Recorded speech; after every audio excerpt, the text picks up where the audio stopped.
everyone, it's the goateed sloth here, welcoming you to Slow Hands Fast Cars. We're not in a rush, but we will get faster. It's a bloody cold morning here in the southwest of Australia today. Beanies on, we got all sorts of stuff on. I've had the heater on and I'm still cold. It's nuts. But today I thought I'd brave the cold, brave this room to bring you a little bit of an update in the newbie series regarding the second-hand Traxxas Slash. As you can see, she's in parts, a little bit broken. I think now's a really good time to have a look at it though.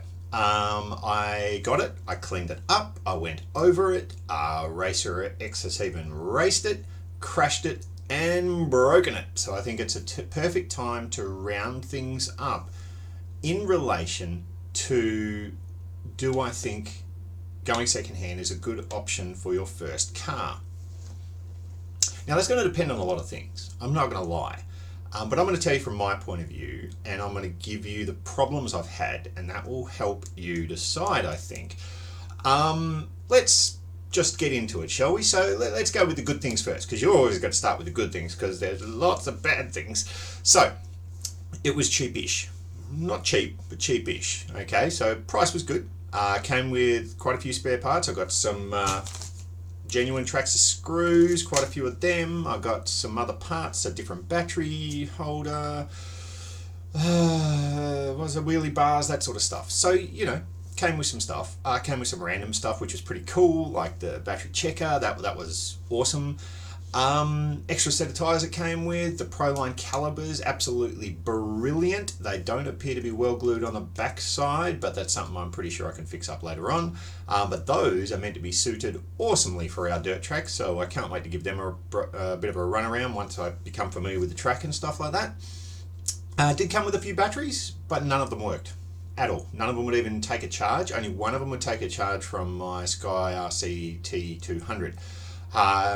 That's because the T200 has a lot of inbuilt, fail-safe features, for a better word. So I can't force it to charge on the nickel metal hydride or whatever, NIMH setting, to just get a charge into it to then allow me to charge normally, because the voltage is too low. Now, one of them was fine, and I got that one up and running, balanced it, charged it, did whatever, and that's the one I've been using. Works great. I'm not going to worry too much, but it would be nice to have the second one just so I don't have to panic with charging after races and stuff, especially trying to look after me and the boy. The charger that it came with is a really good charger. The buttons are a bit iffy, but once it's set up and going, it'll be fine.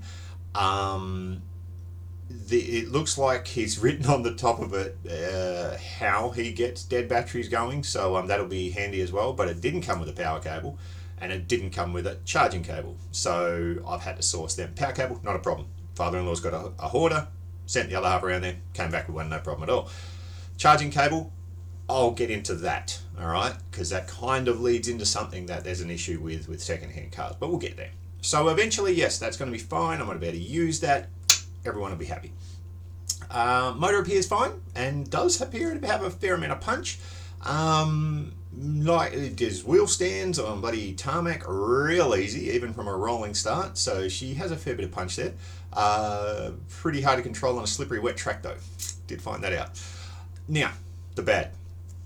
Okay, let's start with the rear, and we're going to move this thing forward. Okay.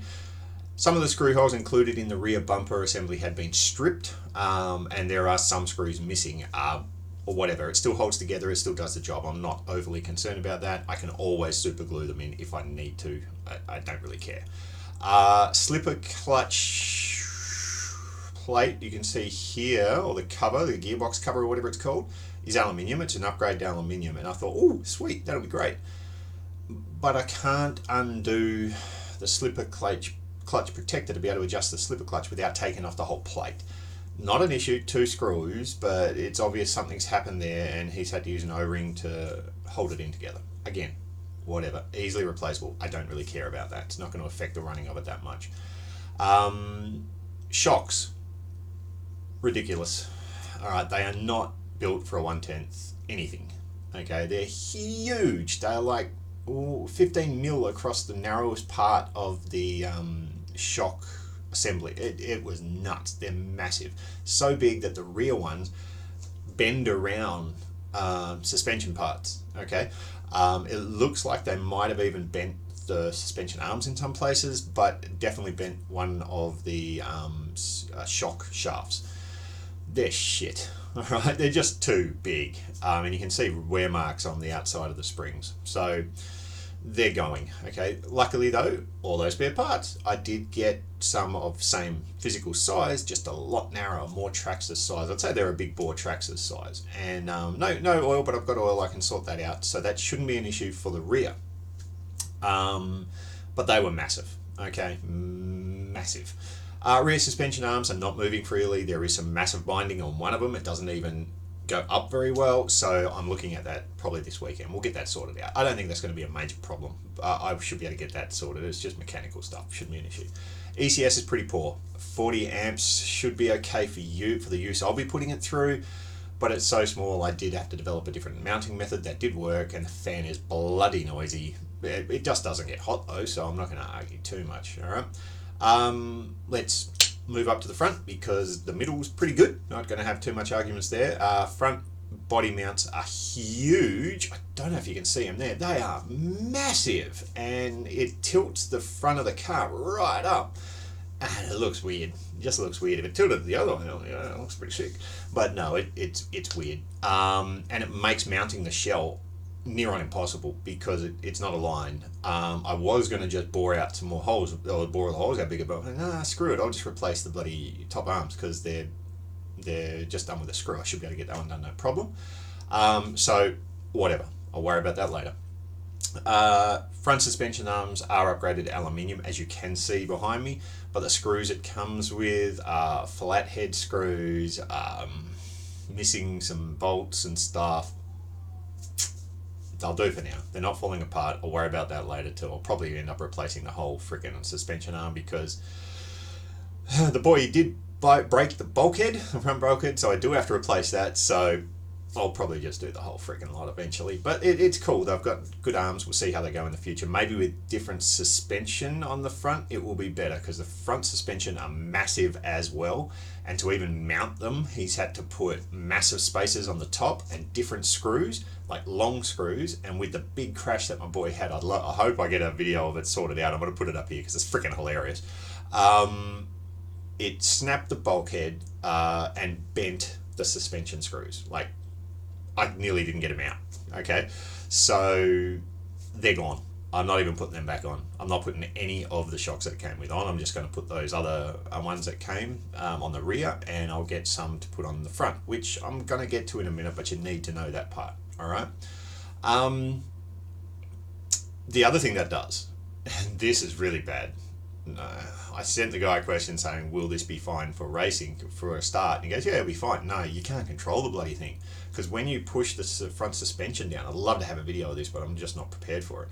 When you push the front suspension down with those weird-ass shocks and the aluminium upgrades, the front wheels actually move backwards. So you push it down and they come back by about an inch. It's a big movement. So when you are accelerating and you put the brakes on, it doesn't matter if you're on tarmac, gravel, hard gravel, it doesn't matter. It spins. You only have to breathe on it and it just spins. You can't control it. So I don't know what he was thinking, but anyway, we'll better beat that out. So that really needs attention. And there's something weird with the transmitter. It acts up when you place it in 70-30 mode. Like you get some really weird responses. It goes into reverse. Really weird. So 50-50 it is. So bit of a problem there. So there's lots to do. Given time, I'll probably get it all working fine. But it's second hand. The cost of it should have been working. I knew I was going to have to spend some money on a second-hand car to get it going well, but come on. I mean, it should have been better than that. So, I'll come back to a few of those things I touched on in a second, but the big question is, would I recommend a second-hand car for your first car? I don't know. Alright? I really don't know. So let's take a little bit of a look at this in depth a little bit more. Alright? Did I learn a lot by having to research everything, clean the thing, because it was filthy, rip it apart, find out what was missing, find out what was broken, fix up some bits. Of course, it was fun. I really enjoyed it. All right, I learned so much that I had no idea about, and I had a fair amount of fun doing it, just discovering things and figuring out, oh, I can do this. Okay, would I buy, if I had my time again, would I buy a second-hand car? No, I wouldn't. All right, especially not this one. All right, I would buy an Armour Fury 223S and get upgrades as I figured stuff out. Right, honestly, the cost of the Fury now, which you can get for $350, let's ignore postage because it cost me a bomb to get that sent, and it will cost the same to get the Armour Fury. So that's a moot point, right? It was literally $100 more than what this thing is. I don't know, it might have been a little bit more than that, but not much more than that, all right? And it's new. And it's cool. And you wouldn't need to touch it while you're learning for a while. So I definitely have one, all right? So here's some more points to this, though, that need to be considered, that you might not have the same problem, and it's something you will need to consider. In my situation, I don't have a local hobby shop at all, period. Everything I have to buy has to be online. I mean, I could go to Toa, but I'm waiting months, so whatever. Now, this is where the big problem comes in. Because of that, I'm entirely dependent on Australia Post. Okay, that sucks. Australia Post is not an efficient postal service, period. All right, it just isn't. I don't care what your experiences are. It just isn't. It's not designed to be. Where I live, they only get packages sent down twice a week from Perth, give or take. Right? It is genuinely quicker for me and cheaper cost-wise to order things from America. I get them faster and I pay less. Okay, less in postage, less in cost, less in everything. So it's making it really hard to support local online hobby retailers with Australia Post's track record. Let me explain. Because I've got the second-hand car now, I am tied into using second-hand stuff. All right, I need parts. I found other second-hand stuff that I've ordered and was hoping to have delivered because there's more parts, and I would like to have the same car that my child has, so we don't need to get a mass amount of parts for two different cars. We can just get parts for one car and use them as we need it. So that means I do have a second and third one coming. Various stages of completeness, lots and lots and lots of parts, more chargers, more batteries, blah, blah, blah, blah, blah, right? But I needed to do that to make sure I had a similar car to what he's got. Now, I will go into all that later. That's another video. But Australia Post has shafted me, like, massively. This first car took over 2.5 weeks for me to get it, okay? A long time. Should never have taken that long coming from Queensland. That's just ridiculous. Because it took so long, I didn't get to use a car that first time. My boy got to use it, right? Cool, not a problem. Happy to help him, happy to get him going. But because of that, we didn't have this one. So it took even longer to figure stuff out. Went to the racetrack, figured out what else we needed, right? Figured, we'll go home, busted the thing. I need to get a bulkhead. I need to get another transponder for when the new stuff comes. I ordered the new stuff, second-hand new stuff, before the race meet. Okay, had them paid for, and the guy shipped them. Okay, they were in the tracking system. You could see where it was all going. I was kind of hoping to have them before this weekend, a few days before this weekend, so I could then evaluate what I needed and do the order with another company to get the parts that I needed. All right. Most likely was going to need some front shocks for this thing, but there was plenty of front shocks coming in the stuff, so it wasn't going to be an issue. Was it going to be a front bulkhead? There was probably going to be a front bulkhead. I could rip off one of the other chassis to use temporarily until I figured out what I needed. So I didn't really need to put an order unless I needed the transponder, which I did, but I was probably going to borrow one, right? So I didn't really even need that second order. I could have got prepared. So when this started taking a time, it reached Perth last Friday, right? So the weekend before, before the race, it reached Perth. So I was like, oh, sweet, I'll have it, Tuesday. Maybe Thursday at the latest.